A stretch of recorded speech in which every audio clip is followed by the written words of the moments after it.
എല്ലാവർക്കും നമസ്കാരം. It's me Vijitha. Welcome back to my YouTube channel Vijitha's vibrant visions. നമ്മളുടെ രാമായണ മാസം തുടങ്ങിയിട്ട് എനിക്ക് 23ാമത്തെ ദിവസമായില്ലേ. അപ്പൊ നമ്മൾക്ക് ഒട്ടും വൈകിപ്പിക്കണ്ട, ഡയറക്റ്റ് ആയിട്ട് ഇന്നലത്തെ ബാക്കി കഥയിലോട്ട് തന്നെ പോവാം. നമ്മൾ ഇന്നലെ പറഞ്ഞു നിർത്തിയത് രാവണൻ വന്നിട്ട് സീതാദേവിനെ ഭീഷണിപ്പെടുത്തി ഒക്കെ ഇതാക്കുന്ന സമയത്ത് ത്രിജടാദേവി സീതാദേവിയെ സമാധാനിപ്പിക്കുന്ന കാര്യങ്ങളൊക്കെയാണ് നമ്മൾ ഇന്നലത്തെ കഥയിൽ പറഞ്ഞു നിർത്തിയത്. പിന്നെ ഇങ്ങനെ ഇതൊക്കെ നോക്കിക്കൊണ്ട് ആരിയിരിക്കുന്നുണ്ട്? ഹനുമാൻ ഒരു മരത്തിന്റെ അടുത്ത് സൂക്ഷ്മ രൂപധാരിയായിട്ട് ഇരിക്കുന്നുണ്ട്. അപ്പൊ സീതാദേവിനോട് എങ്ങനെ സംസാരിച്ചു തുടങ്ങണം, എങ്ങനെ ഞാൻ രാമദൂതനാണ് എന്നൊക്കെ പറയണം എന്നുള്ള കാര്യങ്ങളൊക്കെ ഹനുമാന് ഭയങ്കര കൺഫ്യൂഷൻ. എങ്ങനെയപ്പൊ സീതാദേവിയുടെ അടുത്ത് പോയി ഞാൻ സംസാരിച്ചു തുടങ്ങാം? ഞാൻ പറഞ്ഞ സീതാദേവി വിശ്വസിക്കുമോ ഞാൻ രാമദൂതനാണ് എന്നുള്ളത്? കാരണം അത്രയും മായാവികളുടെ ഭീഷണിയൊക്കെ നടക്കല്ലേ. രാവണനെ പോലെയുള്ള മായാവിയായിട്ടുള്ള അസുരന്മാര്, അങ്ങനെ ഒരുപാട് മായാവികളുടെ ഭീഷണിയൊക്കെ സീതാദേവിക്ക് ഉണ്ട്. അപ്പൊ എന്നെ കണ്ടു കഴിഞ്ഞാൽ വിശ്വസിക്കുവോ എന്നൊക്കെ ഹനുമാന് ഭയങ്കര സങ്കടമായി. അപ്പൊ ആ സങ്കടമായിട്ട് ഇങ്ങനെ ഹനുമാൻ ഇങ്ങനെ കുറച്ചു നേരം ആലോചിച്ചിരുന്നു. എന്നിട്ട് ഹനുമാൻ എന്ത് ചെയ്തു? ആ സൂക്ഷ്മ രൂപത്തിൽ ആ ഒരു മരത്തിന്റെ മറവിൽ ഇരുന്നുകൊണ്ട് എന്ത് ചെയ്തു എന്ന് വെച്ച് കഴിഞ്ഞാല് ശ്രീരാമന്റെ ജനനം മുതലുള്ള കഥ ഓരോന്നിങ്ങനെ പറയാൻ തുടങ്ങി. ദശരഥന്റെ കൂടെ എന്താണ് അവിടെ കളിച്ച് വളരുന്നത്, എന്നിട്ട് സീതാദേവി വിവാഹം കഴിക്കുന്നത്, അത് കഴിഞ്ഞിട്ട് വനവാസത്തിന് വരുന്നത്, അവിടെ നടക്കുന്ന സംഭവങ്ങൾ, അത് കഴിഞ്ഞിട്ട് സീതാദേവി അപഹരിച്ചു കൊണ്ടുപോകുന്നത് വരെ ഹനുമാൻ ഇങ്ങനെ കഥ മനോഹരമായിട്ട് പറഞ്ഞു. അപ്പൊ സീതാദേവി ഈ കഥയൊക്കെ അങ്ങനെ കേൾക്കുന്നുണ്ട്. ആരാ പറയുന്നത്, എവിടുന്നാ പറയുന്നത്, എവിടുന്ന് ഈ ശബ്ദം കേൾക്കണത് എന്നൊന്നും അറിയില്ല. അപ്പൊ സീതാദേവി ഇങ്ങനെ വിചാരിച്ചു, താനിങ്ങനെ പണ്ടത്തെ കാര്യങ്ങളെ കുറിച്ച് ആലോചിച്ചിരിക്കുമ്പോൾ തനിക്ക് തോന്നിയതായിരിക്കും അല്ലേ എന്നാലോചിച്ചു. പിന്നെയും കുറച്ചുകൂടി ഇങ്ങനെ ശ്രദ്ധിച്ച് ഇങ്ങനെ ചെവിക്കോർച്ച് ചിന്തിച്ച് ഇങ്ങനെ നോക്കുമ്പോൾ അല്ല, ആരോ കഥ എന്നോട് പറയുക തന്നെയാണ്. ഇത്രയും കാര്യങ്ങൾ കഥയൊക്കെ ആരോ എൻ്റെ അടുത്ത് പറഞ്ഞു തരിക തന്നെയാണ്. ആരാണത് ഈ കഥ എന്നോട് പറയുന്നത്? ആരായാലും അവരെന്റെ മുന്നിൽ വന്ന് പ്രത്യക്ഷരാവൂ എന്ന് സീതാദേവി പറഞ്ഞു.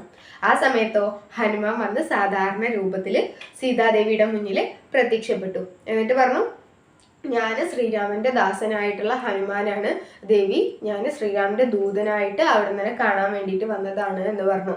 അപ്പൊ എന്താണ് ദേവിക്ക് അത്ര പെട്ടെന്ന് വിശ്വാസമായില്ല. ഇനിയിപ്പോ രാവണൻ ഇനി അടുത്തത് കുരങ്ങന്റെ വേഷം കെട്ടിയിട്ട് രാവണൻ വന്നതാണോ എന്നുള്ളതാണ് സീതാദേവി ചിന്തിക്കുന്നത്. അപ്പൊ അങ്ങനെ സീതാദേവിക്ക് ആദ്യം വിശ്വാസമായില്ല, ഒന്നും ഹനുമാൻ ഇങ്ങനെ പറഞ്ഞപ്പോഴൊന്നും വിശ്വാസമായില്ല. അപ്പൊ ഇനിയിപ്പോ സീതാദേവി പറഞ്ഞു, നീ മായാവി അല്ല എന്നൊക്കെ ഞാൻ ഇങ്ങനെ ഉറപ്പിക്കും.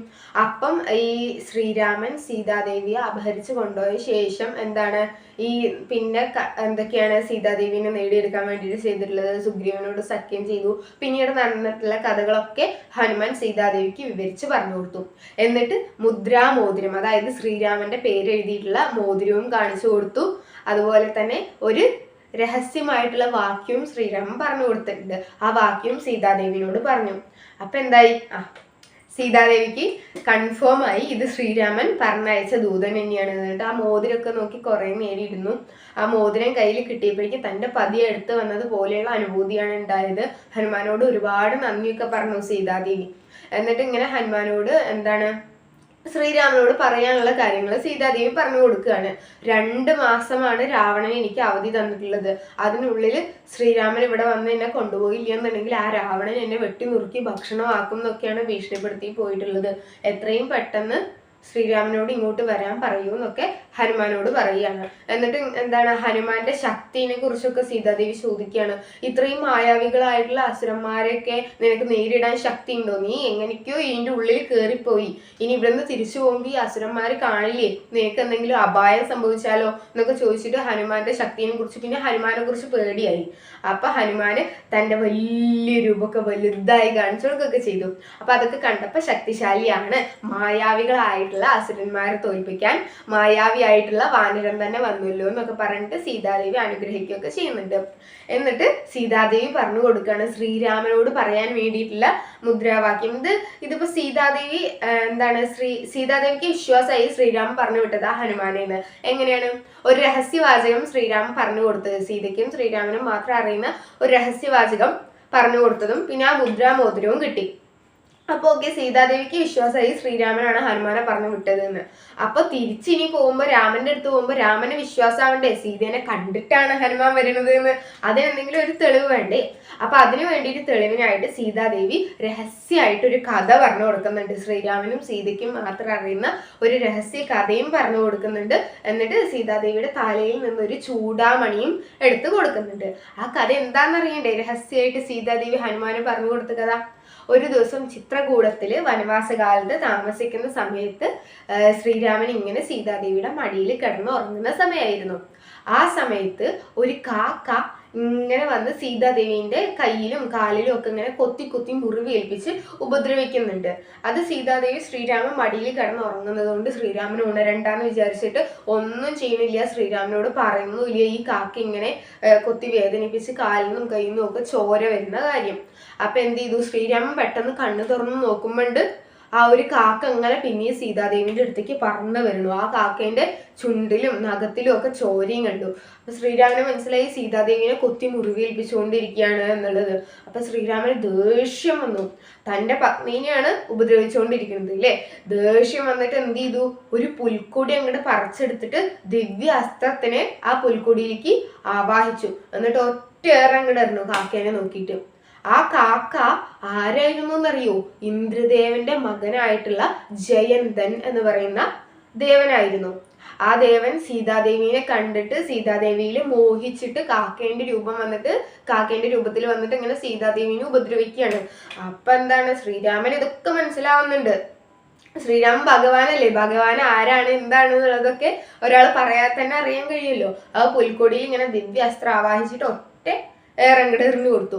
അപ്പൊ എന്തായി? ഇത് ലോകം മുഴുവൻ ആ കാക്ക ചുറ്റി വന്നിട്ടും പിന്നാലെ ആ പുൽക്കൊടി സഞ്ചരിച്ച് തിരിച്ചു വന്നു. എന്നിട്ട് തിരിച്ച് ശ്രീരാമന്റെ അടുത്ത് വന്ന് തെറ്റിന് മാപ്പ് പറഞ്ഞു.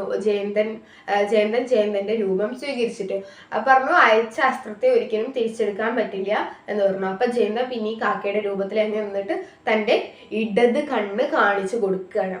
അപ്പൊ എന്താണ്? ആ അസ്ത്രം ആ ഇടത് കണ്ണില് തറയ്ക്കുകയാണ് ചെയ്യുന്നത്.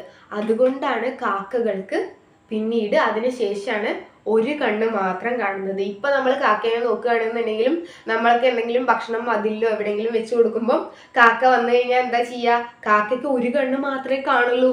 അപ്പൊ അതിങ്ങനെ കൊത്തിയിട്ട് ഇങ്ങനെ നോക്കും, അത് കഴിഞ്ഞ് അങ്ങനെ നോക്കും. കാക്കയ്ക്ക് ഇന്നും ഒരു കണ്ണേ കാക്കയ്ക്ക് കാണുള്ളൂ. അപ്പൊ അന്ന് ശ്രീരാമൻ എറിഞ്ഞിട്ടുള്ള അസ്ത്രം കൊണ്ടതുകൊണ്ടാണ് പിന്നീടുള്ള കാക്കകൾക്ക് മുഴുവൻ ഒരു കണ്ണേ കാണുള്ളൂ എന്നുള്ളതാണ് കഥകൾ പുരാണത്തിൽ പറയുന്നത്. അപ്പൊ ഈ ഒരു രഹസ്യമായിട്ടുള്ള കഥ ഹനുമാന് പറഞ്ഞു കൊടുത്തു സീതാദേവി. ഇത് പോയിട്ട് ശ്രീരാമനോട് പറയൂ, അപ്പൊ ശ്രീരാമന് വിശ്വസിക്കും എന്നെ കണ്ടിട്ടാണ് നീ അവിടെ എത്തിയിരിക്കുന്നത് എന്ന് ഹനുമാനെ എന്ന് പറഞ്ഞിട്ട് ചൂടാമണിയൊക്കെ കൊടുത്തു. എന്നിട്ട് ഹനുമാൻ എല്ലാ മംഗളങ്ങളും അനുഗ്രഹങ്ങളും നേർന്നിട്ട് എത്രയും പെട്ടെന്ന് ശ്രീരാമന്റെ കൂടെ ഇങ്ങോട്ട് തിരിച്ച് തന്നെ കൊണ്ടുപോകാനായിട്ട് വരണം എന്നുള്ള കാര്യങ്ങളൊക്കെ പറഞ്ഞിട്ട് അനുഗ്രഹിച്ച് ഹനുമാനെ അവിടുന്ന് പറഞ്ഞയച്ചു. ഇനി ഹനുമാൻ അവിടുന്ന് പോകുമ്പോ എന്തൊക്കെ സംഭവ വികാസങ്ങളാ നടക്കാന്നറിയോ? അതൊക്കെ അറിയണമെങ്കിലേ നാളത്തെ കഥ കേൾക്കണം. അപ്പൊ നാളത്തെ കഥയായിട്ട് വരുന്നത് വരെ എല്ലാവർക്കും നന്ദി, നമസ്കാരം, ശുഭദിനം നേരുന്നു.